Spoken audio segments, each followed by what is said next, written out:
On the cusp of the NFL scouting combine, what can we learn about the 2024 NFL draft by looking back and following trends from past drafts for every single team in the NFC? Coming at you right now. NFL analyst Brian Peacock and former NFL scout Matt Williamson bring you expert NFL analysis every day in less than 30 minutes. Get an inside look into the NFL on the field and in the front office.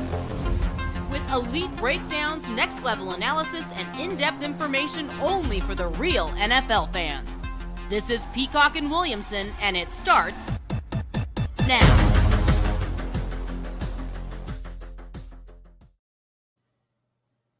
Welcome to the Peacock and Williamson NFL Show. Brian Peacock and Matt Williamson with you at BD Peacock at Williamson NFL. Thanks, everybody, for making us your first listen here on the Locked On Podcast Network, your team every day. We appreciate all of the everydayers out there, and we appreciate it even more if you subscribe on YouTube and everywhere you get your podcast. And if you missed yesterday's episode, if you missed past years' pre-draft episodes of the draft ditties, the draft trends, Matt Williamson's draft notes, and again, Matt, tell everybody where they can find the hard copy of your draft ditties every year. Yeah, I do this for Draft Digest, and I do all their team needs, and Fran Duffy from the Eagles actually writes up all the players. So we're kind of the secret pens behind the whole operation now for the last several years. So you can find them there. That's not out yet. That'll be out much closer to the draft as a hard copy. But I think it's a great way to just talk about all these teams, and we're leading off with Dallas. They have a really interesting quarterback trend. Yeah, let's go. Draft ditties, the draft trends for every team. We're doing AFC or NFC today. If you want the AFC teams, go back to yesterday's podcast and you can find all those notes, and super interesting. Some are bigger than others. Some trends are the same as last year's, and you just add another year. Let's start with the East and go Dallas Cowboys. What is their draft trend? So, I mean, this is the beauty of hitting on Dak Prescott as well as Tony Romo, who was undrafted. So they've had two really good quarterbacks. I know they get scrutinized because it's the big D, and they're not Troy Aikman or Roger Staubach for that matter. But still, both better than Troy Aikman, by the way. So go ahead. Oh, okay. I mean, that's my ongoing thing about Troy Aikman. Like, he was a good quarterback, and they won a lot with Troy Aikman. Go back and look at Troy Aikman's numbers. Oh, they're minuscule. You don't want him on your fantasy team. They're awful. Like awful. More interceptions than touchdowns type stuff, and he's winning Super Bowls. This is crazy. That is crazy. But anyway, few might remember, but since they drafted Quincy Carter in the second round in 2001, they've only drafted 5 other quarterbacks, one of whom is Dak Prescott. But those 5 average draft slot is 148th overall. That's bonkers. I mean, and they've had good quarterbacks since 2001, but they've paid nothing for them. And then here's another one that's a little bit different. It's a little more recent. Since 2015, the Cowboys have made 17 selections in either the first or second round, and only 5 of them have been on offense. It's amazing. If you go back to, what was it, 2001 with Quincy Carter? Yeah. Crazy that was that long ago. If you go back and look at the Dallas Cowboys, and obviously Tony Romo wasn't drafted at all. Right. And you look at the Cowboys and their drafts and their quarterbacks, and they've had really good quarterback play and haven't spent hardly any capital on them. And then you go look at teams like the Browns or whoever that the Jets or draft capital on teams. Exactly. And the Jets, and they have nothing to show for it. It's unbelievable. It's unbelievable. Yeah. I mean, it was like Bledsoe, Romo, Dak. It's like, okay, they traded for Bledsoe or picked them up off free agency, and that's who they've had. And it's been well above average. How about, there's a lot of interesting ones actually in the NFC East. The New York Giants, I remember this one. And we're going all the way back to Carl Banks in 1984. Yeah, them and the Eagles have a couple trends I use every year because they're pretty mind-boggling. And then I try to add a little something newer to it. But they drafted Carl Banks in the first round in 1984. Since then, they have not drafted a linebacker in the first round. I mean, that was 1984. I was 11. And there was a lot of years where teams drafted linebackers much higher than they do now. Yeah. And that trend's going to continue this year because they're definitely not drafting a linebacker at what, pick 6? No, I mean, 100% they're not. Also, they've made 8 picks in the top 12 since 2014. and they're going to play. It looks like they're going to make another one because they have the 6th overall selection. I mean, you're picking in the top 12, 9 of 13 years. You're a pretty bad organization. Yeah, they can't get it right. And No. you thought things were headed in the right direction first year under Brian Daboll, and then they're back there again, picking in the top 10. Yeah. The Eagles are bonkers, by the way. I mean, the Eagles have some of the strongest trends of any team. And I wonder if that changes because we know they ignore safeties and linebackers and they draft linemen like crazy. But, your Niners rip them apart in the middle of the field, as do other teams. I wonder if they're going to reevaluate some of these massive trends I'm about to tell you about. Or do they address it in free agency and then still draft the same? So like organizational philosophies, how, these are ingrained, how far can you get away from them? And if you're the Eagles, there's so many questions too, with the way their season ended. And there was a report, you see a report about the dude on the sideline, Big Dom. And I saw something. I didn't click on and it. Nick Sirianni's like, Nick Sirianni fell apart without Big Dom and was fighting with players. And it's like, you need a babysitter on the sideline? That's bad. I mean, that's a bodyguard. Yeah. So weird. But obviously for the Eagles, the loss of offensive and defensive coordinators in the same off season hurt them. And they got some big name guys back in those roles this year. So is that all they needed? It was that the key to get things back on track, or was it, personnel philosophy? So we'll see. We'll see. But listen to these trends, though. They haven't taken a running back in the first round since 1983. And kind of like linebackers, running backs used to litter the first round back then. 1983, they haven't taken a first round running back. They haven't taken a first round corner since 2002. Now, that's strange to me. Like that, maybe that needs to change for sure, because that is a premium position in a passing league. And we know they ignore linebackers. They have not drafted an off-the-ball linebacker in either of the first 2 rounds since 2012. These are long times. What pick did the Eagles have this year? 24-ish, something like that. They were first round eliminated, so maybe a little earlier. Yeah, it could be a corner. This might be the corner year. That's a sweet spot for a corner, I think, in this class. Yeah, it might finally break one of these trends. Is it? I think that no corner since 2002 in the first round is crazier than no running back since 1983. I do too. I mean, through the 80s and 90s, there's a lot of running backs going. That's a little odd. But the fact that they don't do it recently, I think, is smart. Not taking a corner since 2002, though, is maybe not so smart. Shady McCoy's a second rounder? Yes, out of Pitt. Washington Commanders to finish up the NFC East. Okay, so their last 8 first-round picks, only 2 have been on offense. I think we expect that to kind of change with the 2nd overall pick this year. And then this past year, when they took Emmanuel Forbes in the first round, that's the first time they've used a first-round pick on a defensive back since 2007. I mean, that's right there with the Eagles. That was on LaRon Landry, too, who was an in-the-box safety.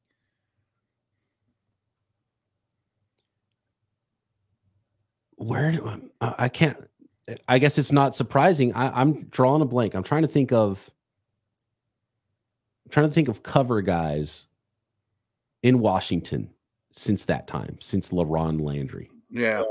I mean, I think they've got some in free agency. I think the fact that you can't remember means that they are not high pedigree guys. You know what I mean? Right. That's not so great. One at BD Peacock, at Williamson NFL, or in the YouTube comments if you're watching this.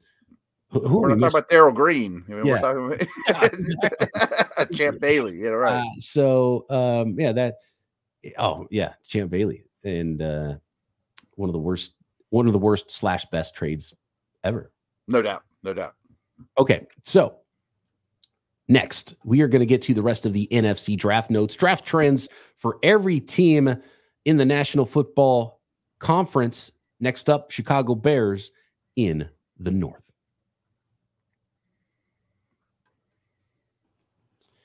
Today's episode of Peacock and Williamson is brought to you by our friends at Nissan. Are you the kind of driver that likes to push things a little further? Ever wonder what adventure could be right around the next corner? Our friends at Nissan have a new lineup of SUVs with the capabilities to take your adventure to the next level. And I'm talking about the 2024 Nissan Rogue, perfect for city drives and great escapes. And gone are the days of connecting your phone.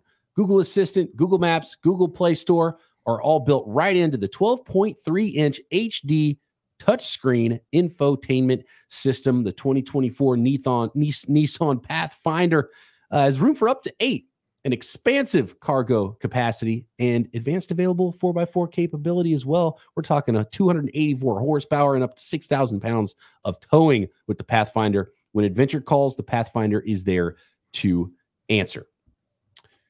So take the Nissan Rogue, Nissan Pathfinder, or the 2024 Nissan Armada and go find your next big adventure. Shop NissanUSA.com. Here we go on to the NFC North. We got the South and West to come as well. What kind of draft trends did you see here for the Chicago Bears? Yeah, they've only made 2 first-round picks over the past 5 drafts. You know, yesterday we talked about like the Khalil Mack trade, and you know they've only you wonder why you're rough. You've only made 2 first-round picks over 5 years, but they've made 7 second-round selections over the past 4 years, and they even traded one away for Claypool last year. There could have been another. Clearly, they've done some weird things with team building. They have, especially with the drafts. And, you know, one big miss at quarterback, another odd quarterback draft, fire everybody. Then now you're going to trade him. Is he your guy? It would be something, man. Chicago Bears, and I kind of want it for them. Like, just Caleb Williams be the guy. Just guy and have a great quarterback. I mean, I know. Even really good quarterback, right? I mean, you got to just give me a hit, like hit on a Dak or a Romo. It doesn't even have to be alone the first overall pick. Get lucky, even if it's not the first pick, and or if it's Fields, go all in and really help the guy out, because I think Fields is a better quarterback, or he's certainly a better talent than Jim McMahon was. No question. Build the 85 Bears around Fields, and you probably win a lot of games. But, no doubt. But they have been a weird team-building team for quite a while now. And there's no curse. Just figure it out. Get it right. Just figure it out. Get better. Right. Detroit Lions. Okay. This one was a bit of a squint, but we know that they really built this team on offensive linemen. So over the last 9 years, 4 of their first picks were used on offensive linemen, and they're reaping the benefits of that. Ragnow and Sewell, those type of dudes. But even though they made 4 first-round picks over the past 2 drafts, none of those were on offensive linemen. We know that they were the skill guys and Gibbs and those type of dudes. So they've made a lot of first-round picks recently.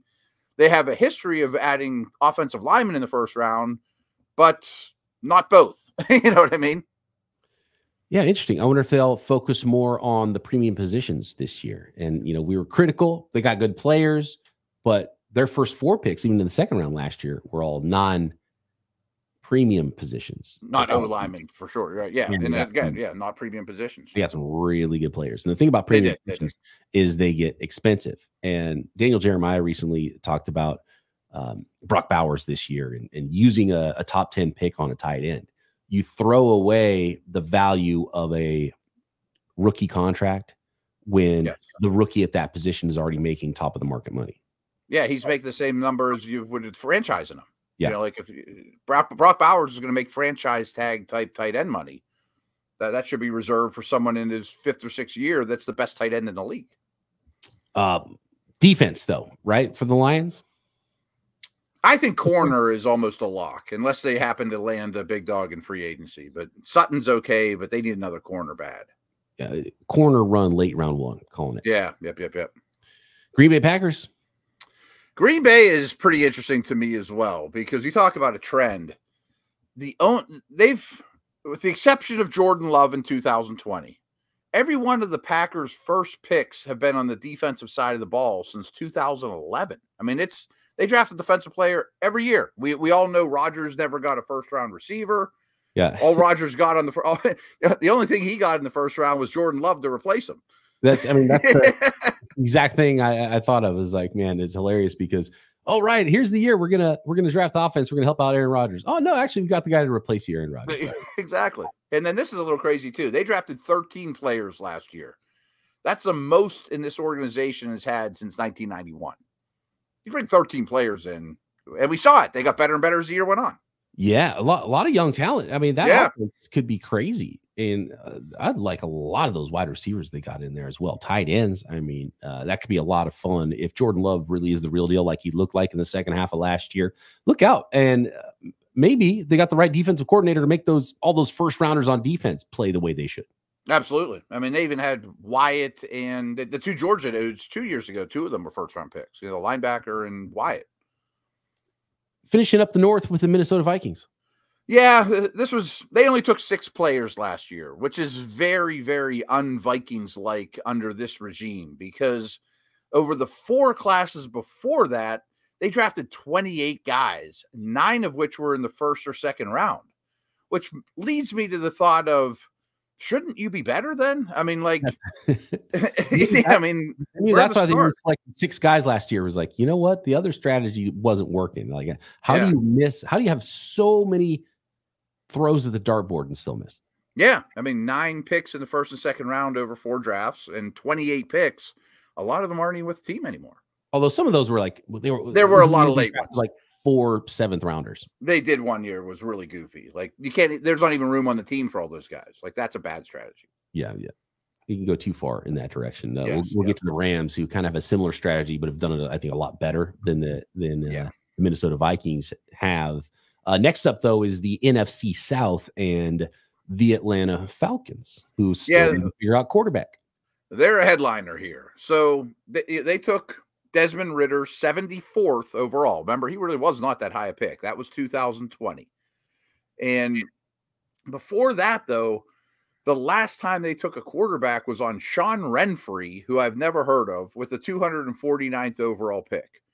Ridder and Renfree are the only quarterbacks selected by the Falcons since they drafted Matt Ryan. So, I mean, Matt Ryan was really good, but you never drafted anybody behind him, a 5th-round pick or, any dedication to the quarterback position. And then another little note on them is 5 of the past 6 Falcons first-round picks have been on offense, which shouldn't shock anyone. Bijan and Pitts and, London. And for those of you out there like me, who also had never heard of Sean Renfree, a 7th-round quarterback out of Duke in 2013. So there you go. So not exactly dedicating a lot of resources since drafting Matt Ryan in 2008. And you don't have to draft a lot of quarterbacks when you have someone that good for that long, but not even backups. I would say take a 5th-round pick, And clearly, they've had trouble replacing Matt Ryan as well. I mean, like, during the Tom Brady era, they drafted a lot of dudes on day 2. During the Rodgers and Favre era, they drafted a lot of decent quarterbacks. Carolina Panthers. What is their recent draft trends? Yeah, it's not pretty. So over the past 4 drafts, their average first selection is at 5.5 overall, including number 1 last year, and they've picked in the top 9 7 of the last 13 years. And they're still the worst team in the league. And they don't have a first rounder this year. That's miserable. Inept was a word that comes to mind there. Yeah. What year did Tepper buy the team? Older than you think, because I remember looking this up. It's been maybe 10 years ago. Maybe 8. I don't know. I was thinking it was like 5 years ago. I did too. And I think it was a couple of years more than I originally thought. Next up in the South is the New Orleans Saints, the Tampa Bay Buccaneers, and then some really interesting NFC West trends that are going to change this year because a lot more high draft picks to be had in that division. We'll get to it next. The next segment of Peacock and Williamson is sponsored by BetterHelp Online Therapy. Sometimes we all need the opportunity to get something off our chest, big or small. And certain things can really start to get to you. It's important. Let that out. I can't stress enough. You can't let the small thing become the big thing. And it's especially important to let those things out to someone who's unbiased in your life. And that's where therapy comes in. And therapy can be different for everyone, whether it's personal life, work. Some people maybe having too many real life problems because of what their sports team has done to them. You got to get that out. Sometimes you just need to check in every single week and make sure you're hitting the goals you want to hit in your life. So if you're thinking about starting therapy, Give BetterHelp a try. It's entirely online, designed to be flexible and suited to your schedule. Visit BetterHelp.com/lockedon to get 10% off your first month. That's BetterHelp, HELP.com/lockedon. Moving on to the New Orleans Saints draft trends, Matt. This one's really harsh, and bear with me here because everyone knows the Saints, this time of year, every year, they're $100 million over the cap. You know what I mean? Like they max out their credit cards like no one's business. So you would think you'd want to make a lot of draft picks because you're always cutting guys and, just bring in as much cheap stuff as you can because you have no cap space. They're the opposite though. So since 2008, which I don't condone at all, they've only drafted 93 players since 2008, which doesn't mean anything to you guys, but that's only 5.8 draft picks per year. I mean, that's well under league average.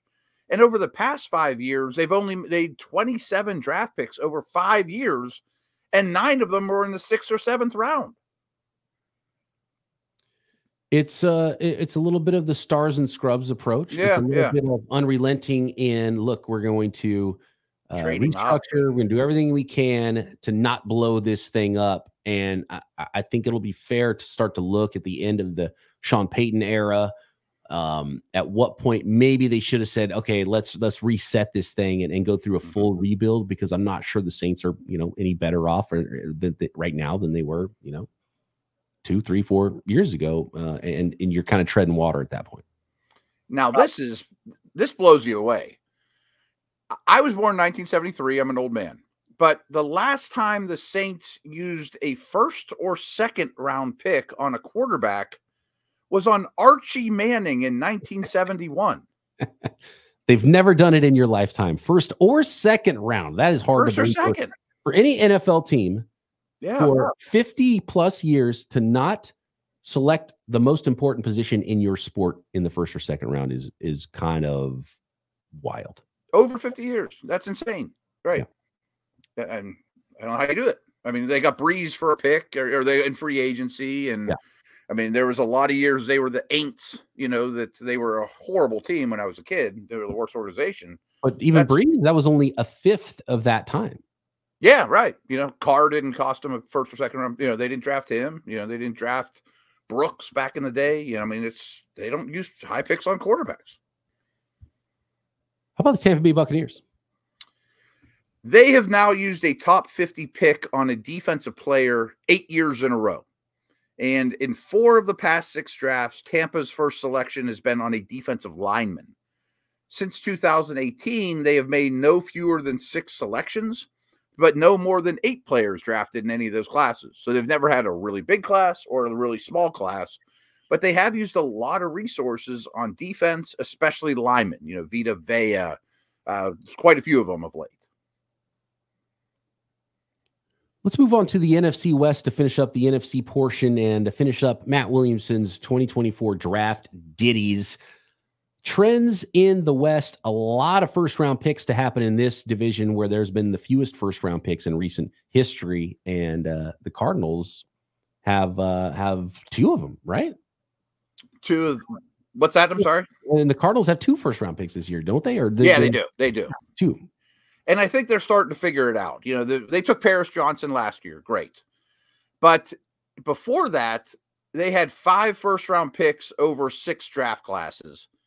3 were for linebackers, and the other 2 were spent on quarterbacks, Rosen and Kyler. And those linebackers were like Simmons and Reddick and Zayon Collins. They weren't even true linebackers. None of them were true linebackers. Yeah, none of them. And the Reddick one was the most egregious because he was a great, valuable player, and they just played him at the wrong position and misevaluated him. And then they did it again, getting a safety / linebacker. And then Zayon Collins is, like kind of a borderline edge, big. I mean, what is he? Yeah. So weird. So weird. And like part of it is, I remember the Detroit Lions when they drafted 4 1st-round receivers in a row. And sometimes it's just this is how the board fell.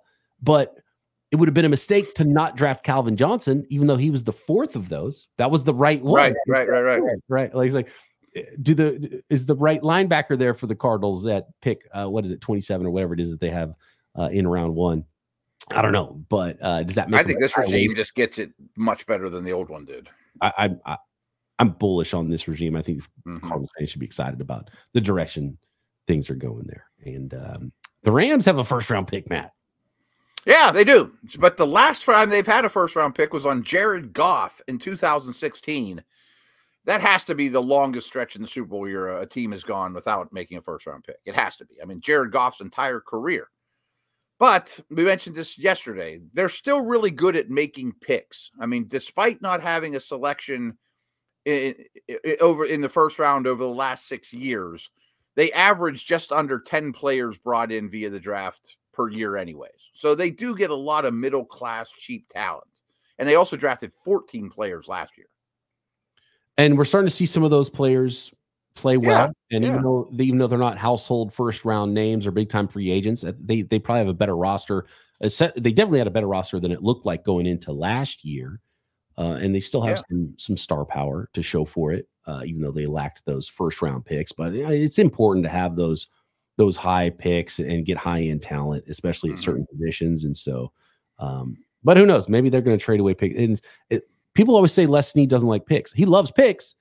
He just hasn't liked the first-rounders as much. Exactly. Okay with getting brings in a lot. Yeah. I mean, like we laughed. I mean, I found it laughable when the season opened or the preseason who the Rams defense was other than Aaron Donald. Well, they're a bunch of 5th and 6th round picks that are getting valuable playing time and turning into a decent unit. Developing into decent players. And we will start knowing more and more of those names. Yeah. San Francisco 49ers haven't picked in the first round in a while. Not quite as long as the Rams, but as someone who covers the 49ers, it's been nice to be able to look at some prospects and be like, hey, they might draft one of these really good players. Yeah, and I'm sure you're aware of some of these, but since 2013, that's 11 draft classes. The Niners' first pick has been on defense 9 out of 11 times. So they've been using their first pick on a defensive player a very high percentage of the time. Going back recently, in 2020, they only made 5 choices, which is a very low number. But still, when you factor in that decade from 2013 to 2023, they averaged 9.3 draft picks per year, even though they didn't pick till 87th overall last year. So they're another team that's making a lot of picks. And I'm sure I'm going to steal the words out of your mouth. A lot of it's because everyone's pillaging their coaches and picking up all these comp picks left and right, you know? Yeah, the 49ers and Rams, even though they haven't been picking in the first round, have had a ton of mid-round picks and have been playing the heck out of the comp pick game, which I love. And those two, it's funny because 11 or what was it, 9 of 11? Of those draft picks were on the defensive side of the ball. Yeah, the offensive their first pick. Like I even counted a safety last year that was late, but their first choice. Right? Yeah. One of them was the reason they didn't draft in the first round was for Trey Lance, and they didn't have anything to show for that, but found their Mr. Irrelevant that ended up being their starting quarterback. And the other one was they traded up for both their offensive players. Actually, 2020 was that draft where they were a little light. They traded for Trent Williams, and then they also moved up for Brandon Ayuk in that class. Okay. Yeah, that makes sense. And we're finishing up the draft ditties with the Seattle Seahawks. So much like the other best teams in this division, they make a lot of picks as well. So I've almost forgot about this, but in 2021, the Seahawks only made 3 draft picks. But still, if you go all the way back to 2012 till present, they averaged still 9.1 players drafted per year. And over the past 5 drafts, they've made 8 selections in the second round. So they're not all a bunch of 7th rounders either. I forgot about that 2021 class. class. 3 picks. Dwayne Eskridge, Trey Brown, and Stone Forsythe.